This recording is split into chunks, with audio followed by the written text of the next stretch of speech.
Le Congo a toujours eu l'ambition de diriger les organisations internationales. Vous venez de faire référence à l'écrivain Henri Lopez, qui a tenté à 2 reprises de diriger l'OIF. Ça n'a pas été le cas.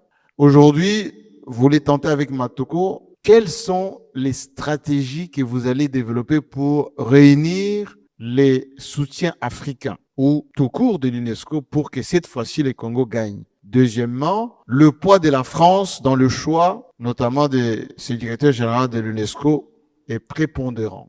Est-ce que vous avez eu des assurances du président français que cette fois-ci, ça ne sera pas le cas comme ça a été avec Chirac et Henri Lopez? Merci. Cher Jean-Marie Kassamba, vous avez éventré le boa, comme je dis souvent. Vous l'avez fait. On a non seulement un candidat qui est excellent, mais on a vu fuiter une note verbale où il disait qu'à tous les tours de scrutin, il soutiendrait le candidat égyptien. Et le Premier ministre l'a dit sur Radio France Internationale, nous avons trouvé particulièrement exceptionnel, pour ne pas dire pire, qu'un État dise, quelle que soit la façon dont le scrutin va se passer, on votera pas pour quelqu'un d'autre que celui-là. Donc, on suppose que s'il y avait eu plus de candidats, et si le candidat égyptien avait été éliminé, il n'aurait plus voté, alors, ce pays-là, la France. Puisqu'il dit, on votera pour vous, quelle que soit la situation. Nous, aujourd'hui, nous demandons un appui des États concernés. Demain, pourquoi pas, la France pourrait demander, pour une situation diplomatique vitale,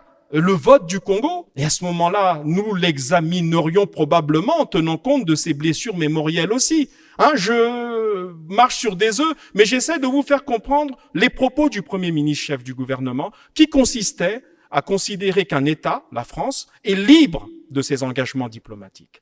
Simplement, nous faisons le constat que les 3 fois où nous avons eu besoin de ce pays pour ces postes en rapport avec la culture, OIF, UNESCO, nous n'avons pas obtenu le dit soutien. C'est un constat, voilà.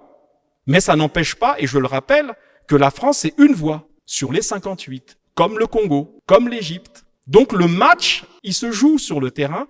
Allons-y, nous allons nous battre. Il y a 58 États à convaincre, et nous tentons de convaincre la majorité de ces États-là.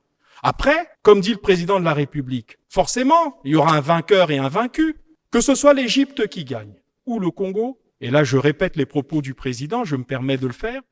La fête se déroulera à la maison, c'est-à-dire en Afrique.